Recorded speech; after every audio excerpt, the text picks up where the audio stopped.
ನಮಸ್ತೆ, ನಾನು ರವಿಹಂಜ್. ಈ ದಿನದ ವಿಷಯ ಕಲ್ಯಾಣ ಕ್ರಾಂತಿಯ ಕೊಯ್ದಿಡಿಸುವಿಕೆ ಅಂದರೆ ಡೈಸೆಕ್ಷನ್. ಕೊಯ್ದಿಡಿಸಿಕೆ ಅಂದರೆ ಡೈಸೆಕ್ಷನ್ ಅನ್ನೋ ಅರ್ಥದಲ್ಲಿ. ಅದನ್ನು ನಾವು ಕಲ್ಯಾಣ ಕ್ರಾಂತಿಯ ಪರಾಮರ್ಶನೆ ಅಂತ ಅನ್ಬೋದು, ಅಥವಾ ಅದರ ಸತ್ಯಾಸತ್ಯತೆಯ ಶೋಧನೆ ಅಂತಲೂ ನಾವು ಕರಿಬಹುದು. ಈಗ ಈ ಕಲ್ಯಾಣ ಕ್ರಾಂತಿ ಅನ್ನೋದು ನಡೆದಿತ್ತು ಅನ್ನಲಿಕ್ಕೆ ಯಾವುದೇ ವೈಜ್ಞಾನಿಕ ಪುರಾವೆ ಇಲ್ಲ. ಅದು ಎಲ್ರಿಗೂ ತಿಳಿದಿರತಕ್ಕಂಥ ವಿಚಾರ. ಇರುವುದೆಲ್ಲವೂ ನಾವೇನು ಪುರಾಣವೆಂದರೆ ಪುಂಡರ ಗೋಷ್ಠಿ ಅಂತ ಏನು ಕರಿತೀವಲ್ಲ, ಆ ಪುರಾಣ ಗೋಷ್ಠಿಗಳಾದ ರಗಳೆ, ಪುರಾಣಮು, ಶೂನ್ಯ ಸಂಪಾದನೆ ಎನ್ನತಕ್ಕಂಥ ಪೌರಾಣಿಕ ಸಂಕಥನಗಳು ಮಾತ್ರ. ಇವುಗಳನ್ನು ಬಿಟ್ಟರೆ ಯಾವುದೇ ವೈಜ್ಞಾನಿಕ ಶಿಲಾಶಾಸನವಾಗಲಿ ಅಥವಾ ವೈಜ್ಞಾನಿಕ ಮಾನ್ಯತೆ ಪಡೆದಂತಹ ಗ್ರಾಂಥಿಕ ಒಂದು ಸಾಕ್ಷಿಯಾಗಲಿ ಈ ಕಲ್ಯಾಣ ಕ್ರಾಂತಿ ನಡೆದಿತ್ತು ಅನ್ನೋದ್ರ ಬಗ್ಗೆ ಇಲ್ಲ. ಹಾಗಾಗಿ ಈ ಪುಂಡರ ಗೋಷ್ಠಿಯ ಆಧಾರದ ಮೇಲೆ ಮತ್ತು ವಚನಗಳ ಅರ್ಥದ ಮೇಲೆ, ಆದರೆ ಅಂದಿನ ಕಾಲದ ಸಾಮಾಜಿಕ ಸನ್ನಿವೇಶ ಏನಿತ್ತು ಮತ್ತು ಐತಿಹಾಸಿಕ ಪ್ರಾಗೈತಿಹಾಸಿಕ ವಿಷಯಗಳು ಏನಿದ್ವು ಅನ್ನುವುದನ್ನು ತಾಳೆ ಹಾಕ್ತಾ ನಾವು ಈ ಕಲ್ಯಾಣ ಕ್ರಾಂತಿಯ ಸತ್ಯಾಸತ್ಯತೆಯನ್ನು ಪರಾಮರ್ಶಿಸೋಣ.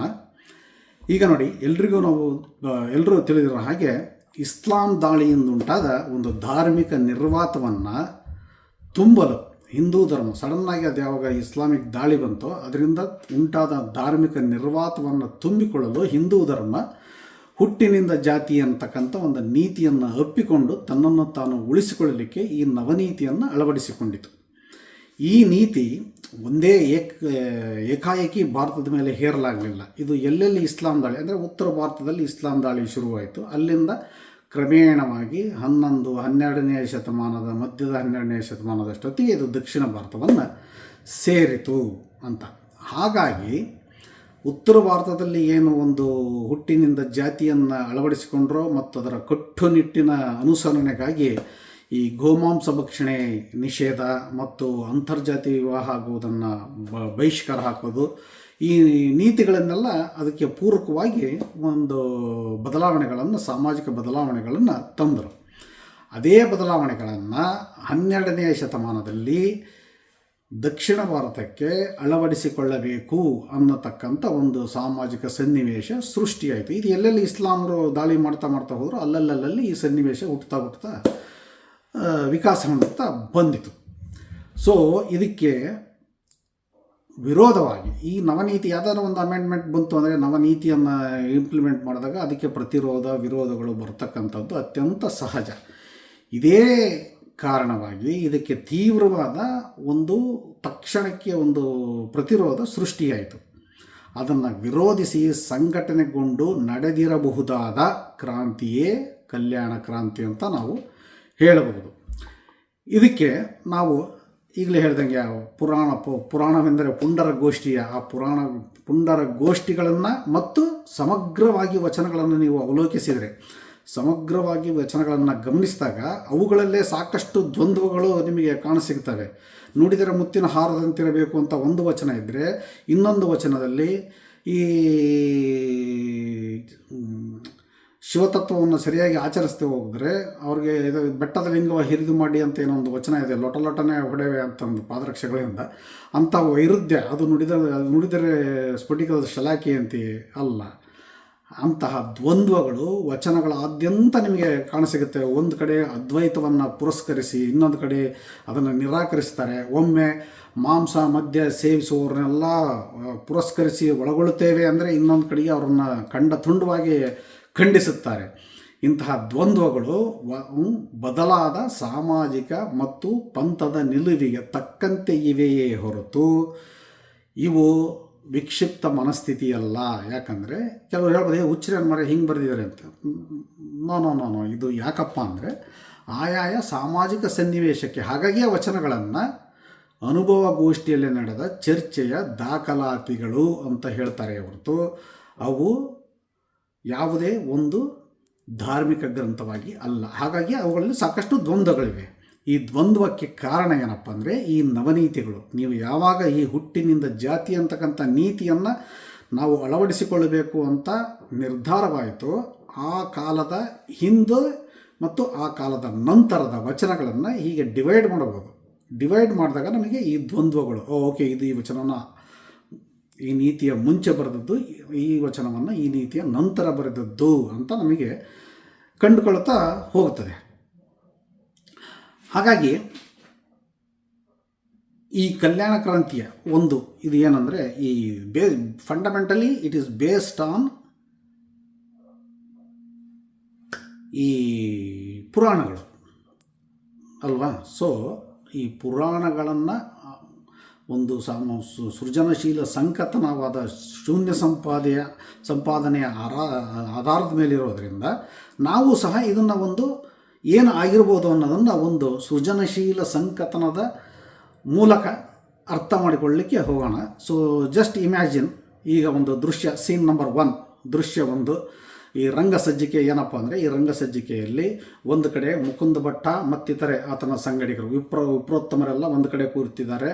ಈ ಕಡೆಗೆ ವೀರಶೈವ ಆದ್ಯರು, ಹಿರಿಯರು, ವೀರಶೈವರ ಆದ್ಯ ಗುರುಗಳು ಏನಿದ್ದಾರೆ ಅವರೆಲ್ಲ ಒಂದು ಕಡೆ ಕುಳಿತಿದ್ದಾರೆ. ಇವರಿಬ್ಬರ ನಡುವೆ ಪ್ರಭುತ್ವದ ಒಂದು ರೆಪ್ರೆಸೆಂಟೇಟಿವ್ಸ್, ಪ್ರತಿನಿಧಿಗಳು, ಪ್ರಭುತ್ವದ ಬಿಜ್ಜಳನ ಪ್ರತಿನಿಧಿಗಳು ಒಂದು ಕಡೆ.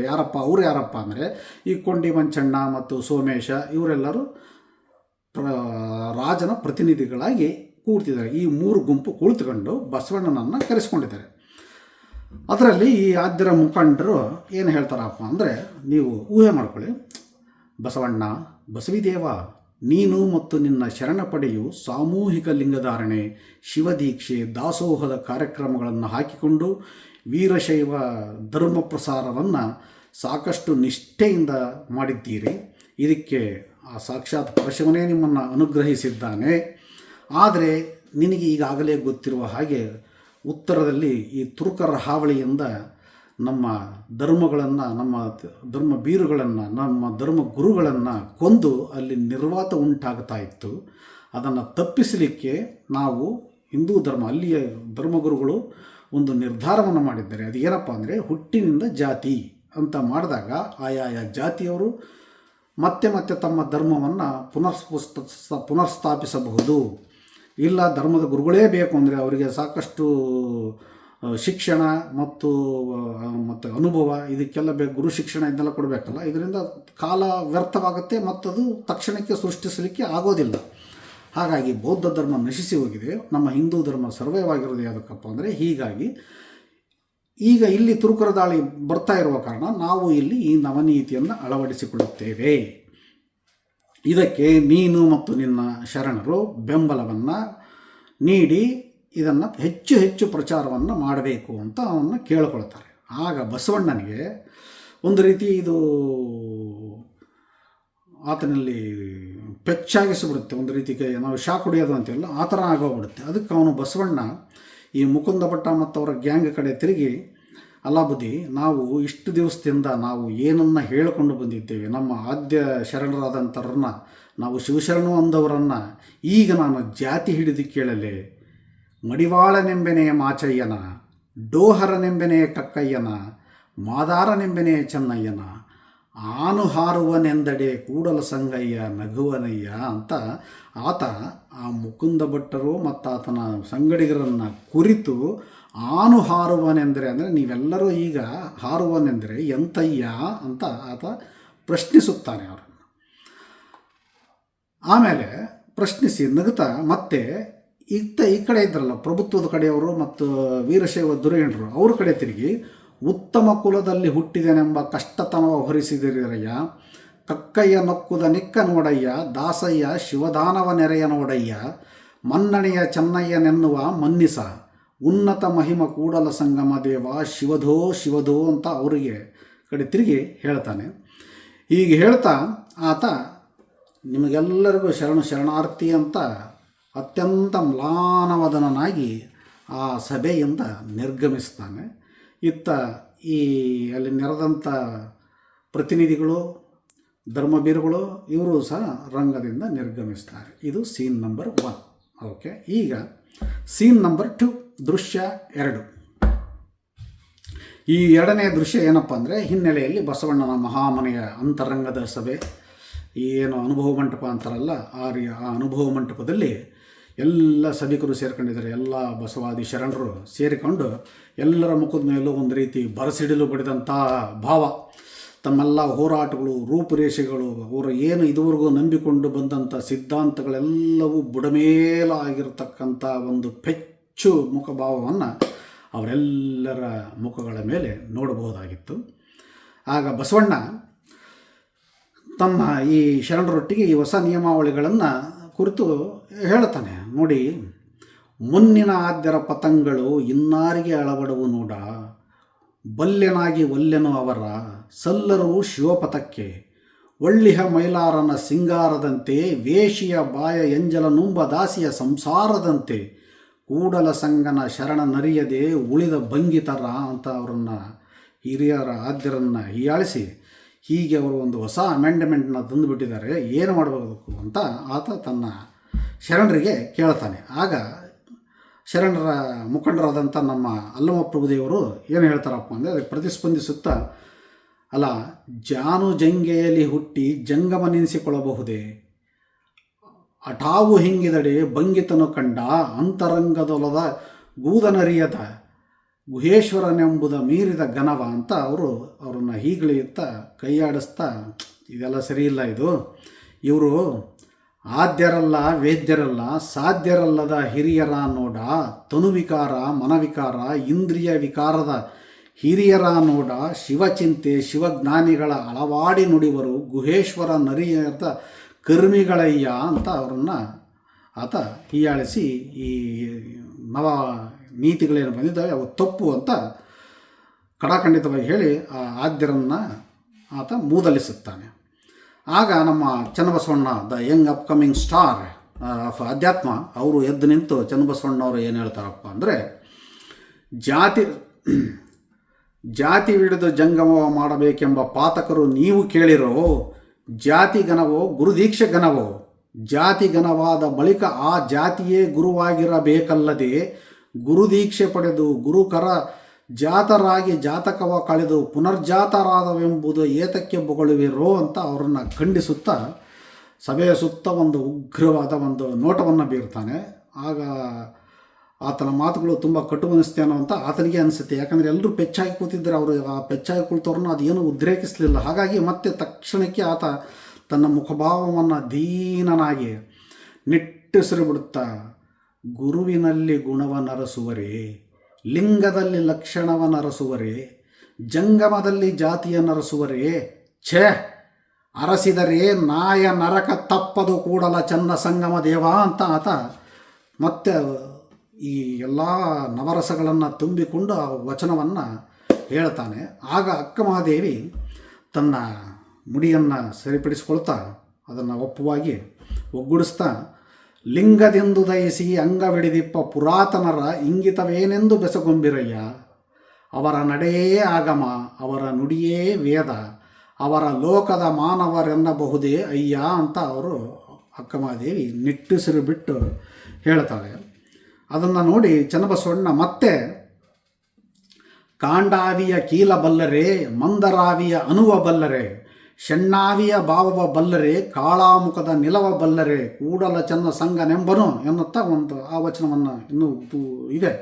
ಅದನ್ನು ಹೇಳ್ತಾ ಇಲ್ಲಿ ಈ ಡ್ರಾಮ್ಯಾಟಿಕ್ಕಿಗೋಸ್ಕರ ಆ ವಚನಗಳನ್ನು ತುಂಡರಿಸಿದ್ದೇವೆ ಹೊರತು ಬೇರೆ ಇನ್ಯಾವುದೇ ಅರ್ಥದಿಂದಲ್ಲ. ಯಾಕಂದರೆ ಇದು ಸಂಕಥನ ಬೇಸ್ಡ್, ಹಾಗಾಗಿ ಸಂಕಥನ ರೀತಿಯಲ್ಲೇ ನಿಮಗೆ ತಿಳಿಯಪಡಿಸೋಣ ಅನ್ನುವ ಈ ಒಂದು ಸಂಕಥನ ರೂಪದ ವಿಶ್ಲೇಷಣೆ.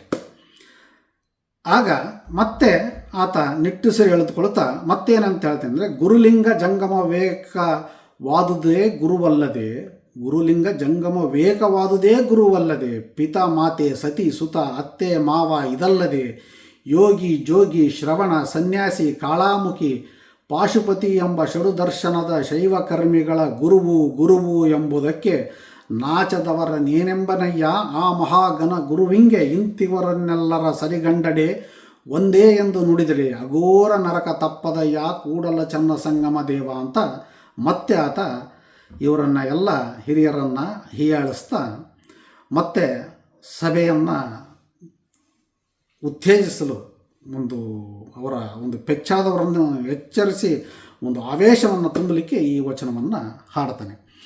ಆಗ ಅರಿವಿನ ಮಾರಿ ತಂದೆ ಯೋಗಿ ಜೋಗಿ ಶ್ರಾವಕ ಸನ್ಯಾಸಿ ಪಾಶುಪತಿ ಕಾಳಾಮುಖಿ 6 ಭೇದ 3ರಲ್ಲಿ ಅಡಗಿ 2 ಅಳಿವಿಂಗೆ ಒಳಗಾಯಿತ್ತು, 1 ನಿಂದು ಸಮಯ ರೂಪ ಇತ್ತು, ಸಮಯಕ್ಕೆ ಹೊರಗಾದುದು ಸದಾಶಿವ ಮೂರ್ತಿಲಿಂಗಕ್ಕೆ ಶಕ್ತಿನಾಮವಿಲ್ಲ ಅಂತ ಅವರು ಹೇಳ್ತಾ ಇರುವಾಗ ಅದರ ನಡುವೆ ಹಡಪದ ಅಪ್ಪಣ್ಣವರು ಮತ್ತೆ ಅವರು ಎದ್ದು ನಿಂತು ರಾಗ ರಚನೆಯ ಬಲ್ಲೆನೆಂಬ ವ್ಯಂಗಿ ಮನುಜರಿರ ನೀವು ಕೇಳಿ, ರಾಗವಾವುದು ರಚನೆ ಯಾವುದು ಬಲ್ಲರೇ ನೀವು ಹೇಳಿರೋ, ಕಾಮ ಕ್ರೋಧ ಲೋಭ ಮೋಹ ಮದ ಮತ್ಸರ ಈ ರಾಗ ದ್ವೇಷವ ಹಿಡಿದು ಕೂಗಿಡುವುದೆಲ್ಲವೂ ರಾಗವೇ ಕೂಡಲ ಚೆನ್ನ ಬಸವಣ್ಣ ಅಂತ ಅವರು ತಮ್ಮದು ಒಂದು ವಚನವನ್ನು ಅಲ್ಲಿ ಉಲ್ಲೇಖಿಸಿ ಜನರನ್ನು ಮತ್ತೆ ಆವೇಶಗೊಳಿಸಲಿಕ್ಕೆ ಏರ್ಪಾಟು ಮಾಡ್ತಾರೆ.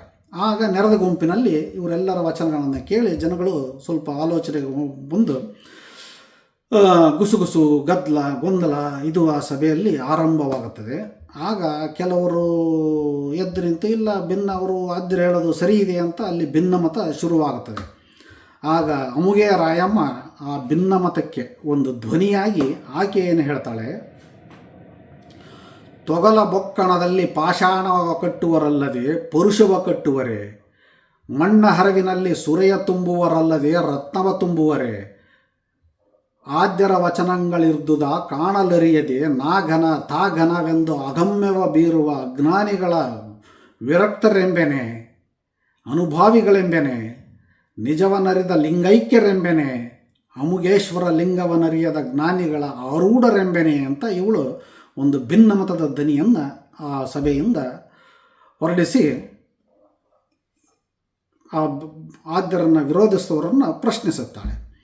ಹಾಗೆ ಮತ್ತೆ ಮುಂದುವರಿಯುತ್ತಾ 6 ಸ್ಥಳದಲ್ಲಿ ನಿಂದವಂಗೆ ಬೇರೊಂದು ಬ್ರಹ್ಮದ ಮಾತೇಕೆ, ಬೀದಿಯಲ್ಲಿ ನಿಂದು ನೀನೇನು ತಾನೇನು ಎಂಬವಂಗೆ ಆದ್ಯರ ವಚನವೇಕೆ, ಗಗನವ ಮುಟ್ಟುವಂಗೆ ಅಗಣಿತನ ಸುದ್ದಿ ಏಕೆ, 6 ಸ್ಥಳದಲ್ಲಿ ನಿಂದವಂಗೆ ಅಭೇದ್ಯನ ಸುದ್ದಿ ಏಕೆ, 6 ಸ್ಥಳವೆಂಬುವ ಷಟ್ಸ್ಥಳ ಜ್ಞಾನಿಗಳ ಅರಿವು ಮೀರಿದ ಘನವು ನಿಮಗೇಕೆ ಅಮುಗೇಶ್ವರ ಲಿಂಗವನರಿಯಣ್ಣ ಅಂತ ಆಕೆ ಮತ್ತೆ ಜನರಿಗೆ ತನ್ನ ಒಂದು ವಾದವನ್ನು ಮಂಡಿಸ್ತಾಳೆ.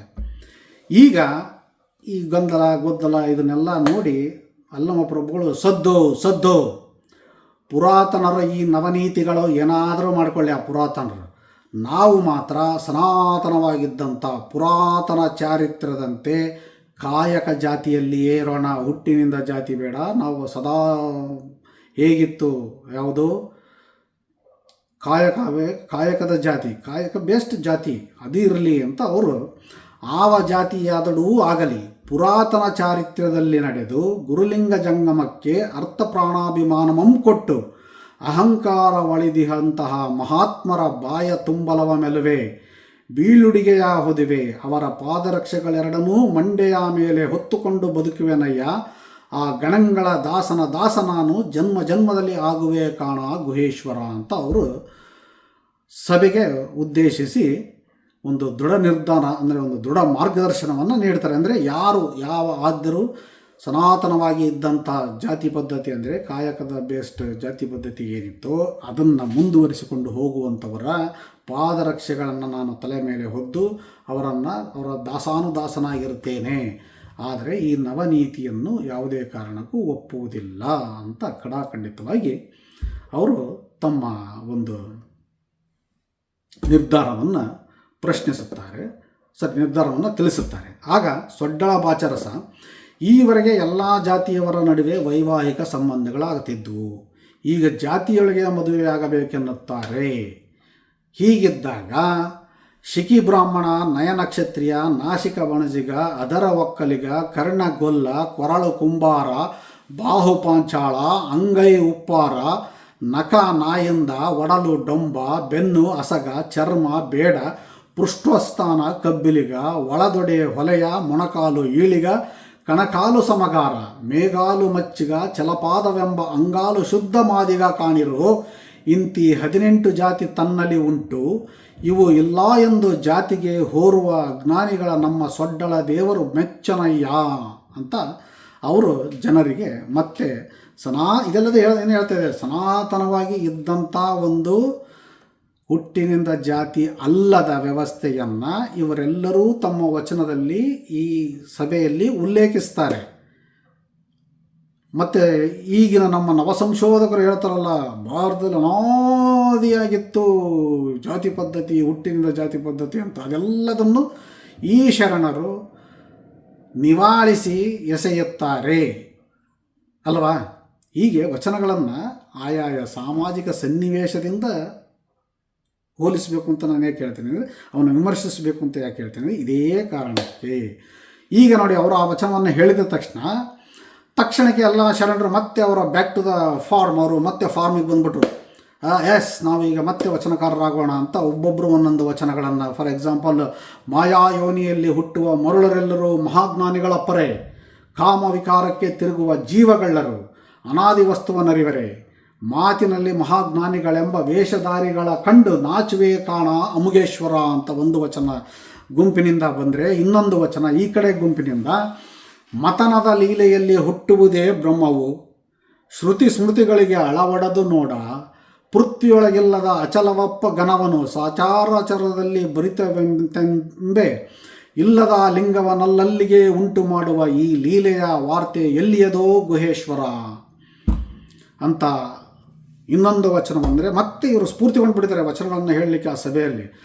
ಆನೆತ್ತಲಯ್ಯ ಕ್ರಿಮಿಕೀಟಕನಾಗಿ ಹುಟ್ಟುವ ಹುಟ್ಟು ಕೆಡಿಸಿದೆ, ಇನ್ನಹುದಾನೇನರಿಯದೆ ಹೇಳ ಎಲೆ ಅಯ್ಯ, ಶುದ್ಧ ಸಿದ್ಧ ಪ್ರಸಿದ್ಧವನ್ನು ತೋರಿ ಪ್ರಾಪ್ತ ಭೋಕ್ತ ಭುಕ್ತಿ ಎಂಬುದಕ್ಕೆ ಹೊರಗು ಮಾಡಿದೆ, ಇನ್ನು ನಾನಿಪ್ಪುವುದೇನರಿಯದೈ ಕಪಿಲ ಸಿದ್ಧ ಮಲ್ಲಿಕಾರ್ಜುನ ಅಂತ ಅಲ್ಲಿ ಮತ್ತೊಂದು ವಚನಗಳ ಬಂದರೆ, ಇನ್ನೊಬ್ಬರು ಸ್ಫೂರ್ತಿಗೊಂಡು ಅಟ್ಟುದ ನಡಲುಂಟೆ ಸುಟ್ಟುದ ಸುಡಲುಂಟೆ, ಜ್ಞಾನಾಗ್ನಿಯಲ್ಲಿ ದಗ್ಧವಾದ ಪರಮ ಶಿವಯೋಗಿಗೆ ಹುಟ್ಟು ಹೊಂದೆಂಬ ಉಭಯ ಜಡತೆಯುಂಟೆ ಅಂತ ಇನ್ನೊಂದು ವಚನ ಗುಂಪಿನಿಂದ ಬರ್ತದೆ.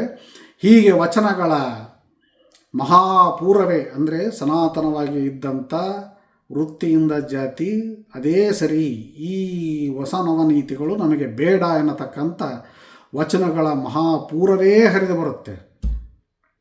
ಕಡೆಗೆ ನಮ್ಮ ಮೋಳಿಗೆ ಮಹಾದೇವಿಯವರು ಸದ್ದು ನನ್ನ ಅಭಿಪ್ರಾಯವನ್ನು ನೀವು ಕೇಳಬೇಕು ಅಂತ ಚಿತ್ರದ ಬೊಂಬೆಯ ಹಾಹೆ ಎಲ್ಲಕ್ಕೂ ಆತ್ಮನಿಂದ ಚೇತನಿಸಿ ನಡೆಯುತ್ತಿಹವೆ, ಅವು ಸೂತ್ರಾಧಿಕನ ಭೇದ ಎನ್ನ ಶಕ್ತಿ ಜಾತಿಯ ಲಕ್ಷಣ, ನಿಮ್ಮ ಭಕ್ತಿ ಸೂತ್ರದಿಂದ ಎನ್ನ ಸ್ತ್ರೀ ಜಾತಿ ನಿಮ್ಮ ಶ್ರೀಪಾದದಲ್ಲಿ ಅಡಗಿತ್ತು, ಎನಗೆ ಭಿನ್ನದ ಮಾತಿಲ್ಲ ಎನ್ನಯ್ಯ ಪ್ರಿಯ ಇಮ್ಮಡಿ ನಿಕಳಂಕ ಮಲ್ಲಿಕಾರ್ಜುನನೆಂಬುವರು ನೀವೇ ಅಂತ ಅವಳು ನವನೀತಿಗಳಿಗೆ ಬೆಂಬಲವನ್ನು ಸೂಚಿಸ್ತಾಳೆ.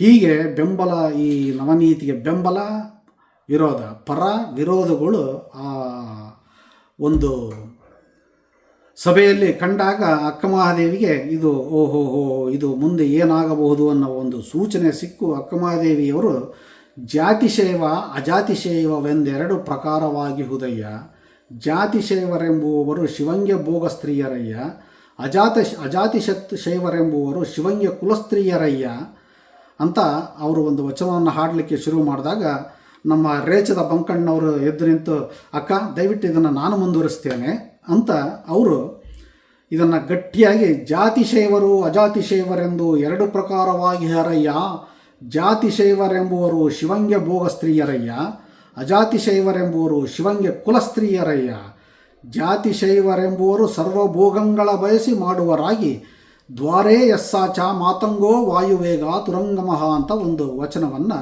ಅವರು ಅಕ್ಕಮಹಾದೇವಿ ಶುರು ಮಾಡಿದ ವಚನವನ್ನು ಅವರು ಸಂಪೂರ್ಣಗೊಳಿಸಿ ಈ ವಚನವನ್ನು ಹಾಡಿದಾಗ ಅಕ್ಕಮಹಾದೇವಿಯರು, ಹೌದು ಬಂಕಣ್ಣಯ್ಯ, ಆದರೂ ಈ ಆದಿ ಅನಾದಿ ಎರಡಿಲ್ಲಯ್ಯ, ನಾವು ಈಗ ಸದ್ಯಕ್ಕೆ ಬಸವಣ್ಣನವರ ನಿರ್ಧಾರಕ್ಕೆ ಬದ್ಧರಾಗೋಣ ಅಂತ ಬಸವಣ್ಣನಿಗೆ ಬೆಂಬಲ ಸೂಚಿಸಿದಾಗ ಇಡೀ ಸಭೆಯಲ್ಲಿ ಕರತಾಡನ, ಚಪ್ಪಾಳೆಯೋ ಚಪ್ಪಾಳೆ, ಬ್ರಾವೋ ಬ್ರಾವೋ ಅಂತ ಒಂದು ಕರತಾಡನವಾಗಿ ಈ ಎರಡನೇ ಸೀನ್ ಒಂದು ಹಂತಕ್ಕೆ ಬರ್ತದೆ. ಆಗ ಇವರು ಗಟ್ಟಿಯಾಗಿ ಅಕ್ಕಮಹಾದೇವಿಯವರು, ಶಿವಶಿವ ಭಕ್ತಿಹೀನನ ಬಟ್ಟೆಯಲ್ಲಿ ಕಂಡು ನೆಟ್ಟನೆ ಶಿವಭಕ್ತ ಜೋಹಾರ ಎಂದಡೆ, ಸುರಾಪಾನದಲ್ಲಿ ಮಜ್ಜನ ಮಾಡಿದಂತಾಯಿತ್ತು ಅವನ ಶಿವಪೂಜೆ, ಕಟ್ಟಿದ ಕೆರೆಯ ನಡೆಯದಂತಾಯಿತು ಅವನ ಶಿವಪೂಜೆ, ಅಮೇಧ್ಯವ ಭುಂಜಿಸಿದಂತಾಯಿತು ಅವನ ಶಿವಪೂಜೆ, ಹೇಲೊಳಗಣ ಹುಳವ ಕೋಳಿ ಕೆದರಿದಂತಾಯಿತು ಅವನ ಶಿವಪೂಜೆ ಎಂಥ ಹುಟ್ಟಿನಿಂದಾದ ಜಾತಿ ಗೋಮಾಂಸ ಭಕ್ಷಕರ ಕೀಳೆಂಬ ವರ್ಗಗಳೆರಡನ್ನೂ ಅವರು ಖಂಡಿಸುತ್ತಾರೆ.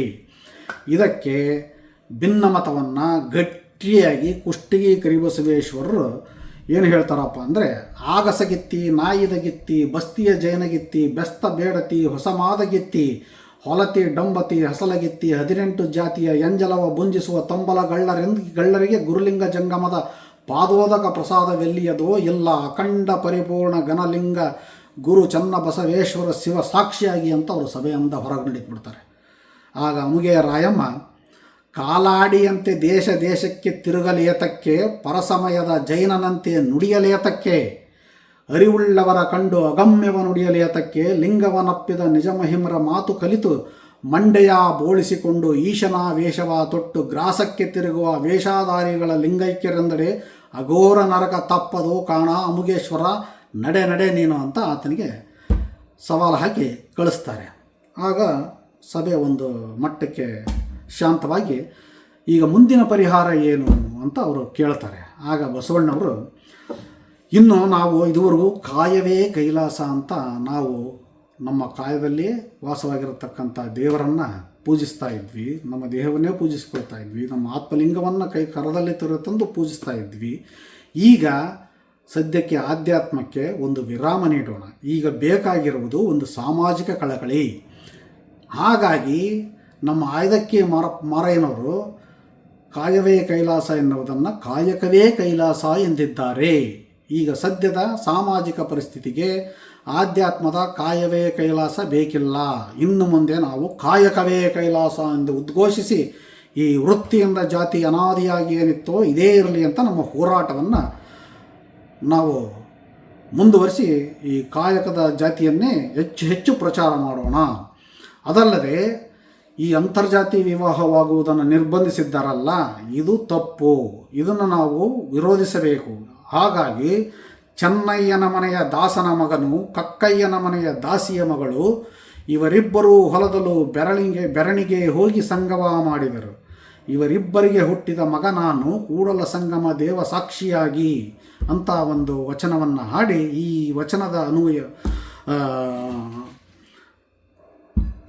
ಅನುಸಾರ ಈ ಹೊಸದಾದ ಈ ವೈವಾಹಿಕ ಕಟ್ಟಳೆ ಏನಿದೆಯಲ್ಲ, ಇದನ್ನು ವಿರೋಧಿಸಿ ಒಂದು ಪ್ರತಿಭಟನೆಯ ಅಂಗವಾಗಿ ನಾವು ಶರಣ ಮದುವಯ್ಯನ ಮಗಳು ಮತ್ತು ಹರಳಯ್ಯನ ಮಗನ ಮದುವೆಯನ್ನು ಹಮ್ಮಿಕೊಂಡು ಕಲ್ಯಾಣ ಕ್ರಾಂತಿಯನ್ನು ಮಾಡೋಣ, ಶಿವಧೋ ಶಿವಧೋ ಅಂತ ಅವರು ಸಭೆಗೆ ಕರೆ ಕೊಡ್ತಾರೆ.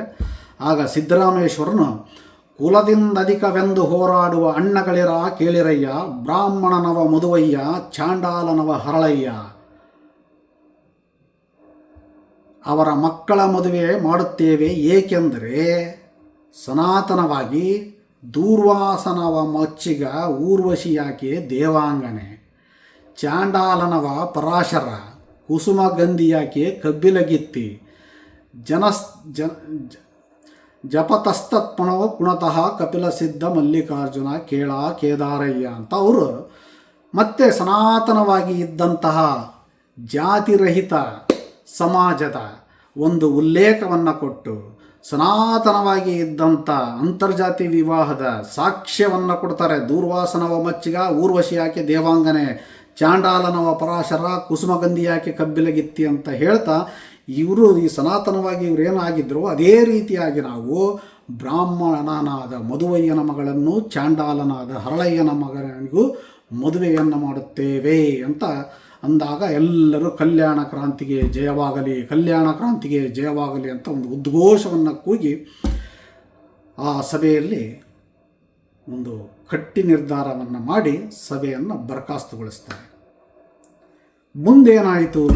ಮುಂದೇನಾಯಿತು ಅನ್ನೋದನ್ನು ನಾವು ವಿಶ್ಲೇಷಣೆಯ ಮೂಲಕ ತಿಳ್ಕೊಳ್ಳೋಣ. ಈಗ ಇದುವರೆಗೂ ನೀವು ಒಂದು ಡ್ರಮ್ಯಾಟಿಕ್ ಸೀನ್ ನೋಡಿದ್ರಿ, ಯಾಕಂದರೆ ಇವೆಲ್ಲವೂ ಪುರಾಣವೆಂದರೆ ಪುಂಡರಗೋಷ್ಠಿ ಅಂತ ಹೇಳಿದಾರಲ್ಲ, ಆ ಪುಂಡರಗೋಷ್ಠಿ ಅನ್ನೋದು ಒಂದು ಸಂಕಥನ ಕಾದಂಬರಿ ರೂಪ, ಶೂನ್ಯ ಸಂಪಾದನೆ ಅನ್ನೋದು ಒಂದು ಕಾದಂಬರಿ ರೂಪ.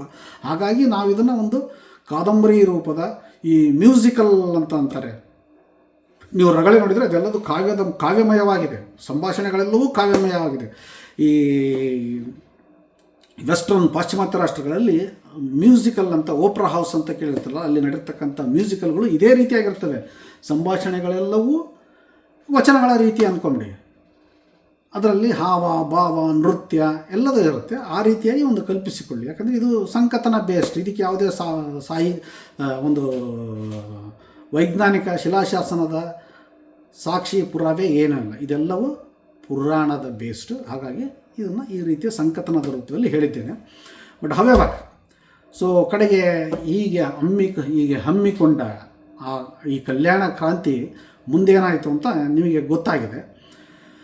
ತಮ್ಮ ಸಾಮಾಜಿಕ ಹೋರಾಟದೊಂದಿಗೆ ರಾಜಕೀಯ ಹೋರಾಟವನ್ನೂ ತೊಳಕು ಹಾಕಿಕೊಂಡು ನಂತರ ಬಿಜ್ಜಳನನ್ನು ಕೊಂದಿದ್ದ ಶರಣರಿಗೆ ತಕ್ಕ ಶಾಸ್ತಿ ಮಾಡಲು ಇದು ಬಿಜ್ಜಳನ ಮಗನಿಗೆ ಅವಕಾಶವನ್ನು ಒದಗಿಸಿತು. ಈ ಕಲ್ಯಾಣ ಕ್ರಾಂತಿ ಶರಣರನ್ನು ಸೋಮೇಶನ ಸೈನ್ಯ ಮತ್ತು ಆದ್ಯರ ನವನಿಯಮಗಳು, ಒತ್ತಡಗಳು ಸಂಪೂರ್ಣವಾಗಿ ಆಕ್ರಮಿಸಿಕೊಂಡು ಬಿಟ್ಟವು. ಜಗತ್ತಿನ ಎಲ್ಲ ಕ್ರಾಂತಿಕಾರಿಗಳು ತಮ್ಮ ಕ್ರಾಂತಿಯ ವೈರುಧ್ಯದ ಫಲವನ್ನು ಕಂಡಾಗ, ಅವರು ಏನು ಅಂದ್ಕೊಂಡಿರ್ತಾರೋ ಅದಕ್ಕೆ ಆಪೋಸಿಟ್ ರಿಯಾಕ್ಷನ್ ಬಂದಾಗ ಅವರಲ್ಲಿ ಉಂಟಾಗುವ ಹತಾಶೆ, ನೋವು ಮತ್ತು ಅವರು ತೆಗೆದುಕೊಳ್ಳುವ ಅಂತಿಮ ನಿರ್ಣಯ ಏನಪ್ಪ ಅಂದರೆ ಅದು ಆತ್ಮಹತ್ಯೆ. ಅದನ್ನೇ ಅಲ್ಲಮ ಪ್ರಭುಗಳು ತಮ್ಮ ಶರಣರಿಗೆ, ಅಳಿದುಳಿದ ಶರಣರಿಗೆ ನಿರ್ದೇಶನವನ್ನು ತಮ್ಮ ವಚನದಲ್ಲಿಯೇ ಕೊಟ್ಟಿದ್ದಾರೆ. ಏನದು ವಚನ?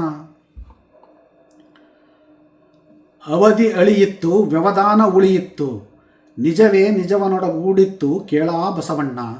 ಕಲಿಯುಗದಲ್ಲಿ ಮುಂದೆ ಇರಬಾರದು ನಿಜ ಶರಣಂಗೆ ನಡೆ, ನೀನು ಕಪ್ಪಡಿಯ ಸಂಗಯ್ಯನಲ್ಲಿ ಒಡಗೂಡು. ಉಳುಮೆಯಲ್ಲಿ ನಿಜವನೈದು ನಡೆ ಚನ್ನಬಸವಣ್ಣ, ಮಹವನೊಡಗೂಡು ಮಡಿವಾಳಯ್ಯ. ಸೊಡ್ಡಳ ಬಾಚರಸರು ಮೊದಲಾದ ಪ್ರಮಥರೆಲ್ಲರೂ ನಿಜವನೈದುವುದು ನಿರ್ವಯಲ ಸಮಾಧಿಯಲ್ಲಿ. ಬಗಿದು ಹೋಗಿ ಲಿಂಗದೊಳಗೆ ಹೋಗುವರೆಲ್ಲರೂ ನಡೆಯಿರಿ ಕಾಯವರೆಸಿ ಕೈಲಾಸಕ್ಕೆ, ಕಾಯ ಸಹಿತ ಎಯ್ದುವುದು. ನಿಮಗೆಲ್ಲರಿಗೆಯೂ ಉಪದೇಶ ಮಂತ್ರ ತಪ್ಪದು, ನಮಗೆ ಕದಳಿಯ ಹೊಕ್ಕು ನಿಜದಲ್ಲಿ ಒಡಗೂಡುವ ಪರಿಣಾಮ ಇದು ನಮ್ಮ ಗುಹೇಶ್ವರ ಲಿಂಗದ ಅಣತಿ ನಿಮಗೆಲ್ಲರಿಗೂ ಅಂತ ಈ ವಚನದಲ್ಲಿ ಸ್ಪಷ್ಟವಾಗಿ ನೀವೆಲ್ಲರೂ ಲಿಂಗದಲ್ಲಿ ಸಮಾಧಿಯಾಗ್ರಿ, ಲಿಂಗೈಕ್ಯರಾಗ್ರಿ, ನೀವು ಕಪ್ಪಡಿಯ ಸಂಗನಲ್ಲಿ ಒಡಗೂಡುವ ಬಸವಣ್ಣ ಅಂತ ಅವರು ನಿರ್ದೇಶನವನ್ನು ಈ ವಚನದಲ್ಲಿ ಕೊಟ್ಟಿದ್ದಾರೆ. ಹೀಗೆ ನಿರ್ದೇಶನವನ್ನು ಕೊಟ್ಟು ಇಡೀ ಶರಣ ಚಳವಳಿ ಬರ್ಖಾಸ್ತಾಗುವುದರೊಳಗೆ ಕಲ್ಯಾಣ ಕ್ರಾಂತಿ ಪರಿಸಮಾಪ್ತಿಯಾಗುತ್ತದೆ. ಇದಿಷ್ಟು ಪುಂಡರಗೋಷ್ಠಿ ಎನ್ನುವ ಸಂಕಥನಗಳ ಚರ್ಚಾ ಗೋಷ್ಠಿಯ ದಾಖಲೆ ಎನ್ನುವ ವಚನಗಳ ಮೂಲಕ ಅಂದಿನ ಇಸ್ಲಾಮಿಕ್ ದಾಳಿಯ ನಂತರ ತಂದ ಒಂದು ಸಾಮಾಜಿಕ ಪಲ್ಲಟವನ್ನು ತಾಳೆ ಹಾಕಿ ತಾರ್ಕಿಕವಾಗಿ ವಿಶ್ಲೇಷಿಸಿದಾಗ ಸಿಗುವ ಅಂಶ ಈ ಕಲ್ಯಾಣ ಕ್ರಾಂತಿಯ ಒಂದು ಕೊಯ್ದಿಡುವಿಕೆ. ಇಷ್ಟನ್ನು ನಾನು ಹೇಳಿ ಉಳಿದದ್ದು ಈ ಇಂದಿನ ಏನು ನವಸಂಶೋಧಕರಿದ್ದಾರಲ್ಲ ಇವರೆಲ್ಲರೂ ಏನು ಹೇಳ್ತಾರೆ, ಸನಾತನವಾಗಿ ಹುಟ್ಟಿನಿಂದ ಜಾತಿ ಇತ್ತು ಅಂತಾರೆ. ಆದರೆ ಶರಣರ ವಚನಗಳ ಮೂಲಕವೇ ಸನಾತನವಾಗಿ ಏನಿತ್ತು, ಹೊಸ ನೀತಿ ಏನು ಬಂತು ಅನ್ನೋದನ್ನು ತಾಳೆ ಹಾಕಿ ವಚನಗಳ ಮೂಲಕವೇ ಸತ್ಯವನ್ನು ತಿಳಿದುಕೊಳ್ಳಬಹುದಂಥ ಈ ತಾರ್ಕಿಕ ಅಂಶವನ್ನು ಇದುವರೆಗೂ ಯಾರೂ ಏಕೆ ಕಂಡುಕೊಂಡಿಲ್ಲ ಅನ್ನುವುದು ನಿಮ್ಮ ತರ್ಕಕ್ಕೆ ಬಿಡ್ತೇನೆ, ನಿಮ್ಮ ಜಿಜ್ಞಾಸೆಗೆ ಬಿಡುತ್ತೇನೆ. ಯಾಕಂದರೆ ಅವರೆಲ್ಲರೂ ವೇದಕ್ಕೆ ಹೊರೆಯ ಕಟ್ಟುವೆ, ಆಗಮಕ್ಕೆ ನಿಗಳವನಿಕ್ಕುವೆ, ತರ್ಕದ ಬೆನ್ನ ಬಾರನೆತ್ತುವೆ ಅಂತ ತರ್ಕ, ವೇದ, ಶಾಸ್ತ್ರ ಇವುಗಳ ಆಳ ಅಗಲ ವಿಸ್ತಾರ ಏನೂ ಅರಿಯದೆ ಗಂಟು ಕಟ್ಟಿ ಬಿಸಾಡಿ ತಮ್ಮದೇ ಒಂದು ಏನಿತ್ತೋ ಇದನ್ನು ನಿಮ್ಮ ಮೇಲೆ ಹೇರಿದ್ದಾರೆ. ಇದಕ್ಕೆ ಅದೆಷ್ಟೊಂದು ಸರ್ಕಾರಿ ಸಂಬಳವನ್ನು ಪಡೆದಿದ್ದಾರೆ, ಎಷ್ಟೊಂದು ಅನುದಾನಗಳನ್ನು ಪಡೆದು PhDಗಳನ್ನು ಮಾಡಿದ್ದಾರೆ, ಎಷ್ಟೊಂದು ಅನುದಾನ ಪಡೆದು ಸಂಶೋಧನೆಗಳನ್ನು ಮಾಡಿದ್ದಾರೆ ಎನ್ನುವುದನ್ನು ನನ್ನಂತಹ ಓರ್ವ ಕೇವಲ ಕುತೂಹಲಿ ಕಂಡುಕೊಂಡ ಸತ್ಯ ಮತ್ತವರ ಸಂಕಥನ ಇವೆರಡನ್ನೂ ನಿಮ್ಮ ಮುಂದೆ ಇಟ್ಟು ಮುಂದಿನ ತರ್ಕಕ್ಕೆ, ಮುಂದಿನ ನಿರ್ಧಾರವನ್ನು ನಿಮ್ಮ ತರ್ಕಕ್ಕೆ ಬಿಡ್ತೇನೆ. ಓಂ ನಮಃ ಶಿವಾಯ. ಆ ಬಸವ ಬೆಳಕು ಶರಣರ ಕ್ರಾಂತಿಯ ಸತ್ಯ ನಿಮ್ಮನ್ನೆಲ್ಲ ಜಾಗೃತಗೊಳಿಸಿ ನಿಮ್ಮಲ್ಲಿ ಒಂದು ಗಟ್ಟಿ ನಿಲುವು, ಶರಣ ನಿಷ್ಠೆ, ಧರ್ಮದ ದಾರಿಯನ್ನು ತೋರಲಿ ಅಂತ ಕೇಳಿಕೊಂಡು ನಿಮಗೆ ಶುಭ ಹಾರೈಸ್ತೇನೆ. ನಮಸ್ಕಾರ.